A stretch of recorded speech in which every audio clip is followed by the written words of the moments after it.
ჩინურ ახალ წელს მსოფლიოს არაერთ ქალაქში მასშტაბურად აღნიშნავენ. არგენტინის დედაქალაქ ბუენოს-აირესის ჩინურ უბანში დღესასწაულზე 10,000-ობით ადამიანი შეიკრიბა. ჩინური ზოდიაქოს მიხედვით წელს ცეცხლოვანი ცხენის წელია. ქალაქში დაგეგმილია მრავალდღიანი ღონისძიებები, კულტურული წარმოდგენები, კონცერტები და გასტრონომიული ფესტივალები. საზეიმო პროგრამა დრაკონისა და ლომის ცეკვებით გაიხსნა. მაყურებელს საბრძოლო ხელოვნების ნიმუშები შესთავაზეს.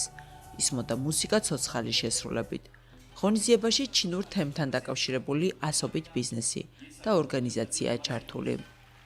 არგენტინაში ჩინური თემი ერთ-ერთი ყველაზე დინამიკურ მიგრანტულ საზოგადოებად ითვლება. დღეს ქვეყანაში 180,000-ზე მეტი ჩინელი ცხოვრობს. ახალგაზრდა თაობას უფრო მეტად სცილდება ტრადიციულ საოჯახო ბიზნესებს. ჩინური ახალი წელი ვიეტნამის სხვადასხვა ქალაქში ფერადი ფეიერვერკით აღნიშნეს.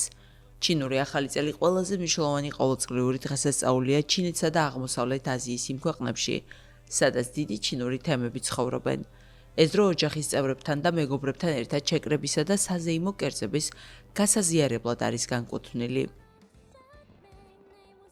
ჩინური ახალი წელი ტრადიციულად აღინიშნა ტაივანშიც, სადაც ისტორიულ ტაძარში ზარი 108-ჯერ ჩამოკრეს. ეს რიცხვი ჩინურ კულტურაში წარმატებისა და კეთილდღეობის სიმბოლოა.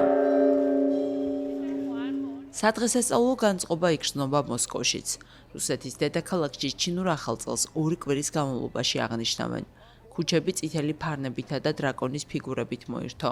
სტუმრებს ჩინური სამზარეულოს დაგემოვნებისა და ფოლკლორული წარმოდგენების ნახვის შესაძლებლობა აქვთ.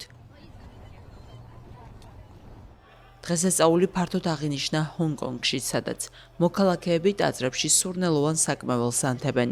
ჩინური ახალი წელი, რომელიც ჩინეთში ასევე გაზაფხულის ფესტივალად არის ცნობილი, წლის უმნიშვნელოვანეს დღესასწაულად ითვლება და ოჯახურ ერთიანობასა და კეთილდღეობასთან ასოცირდება.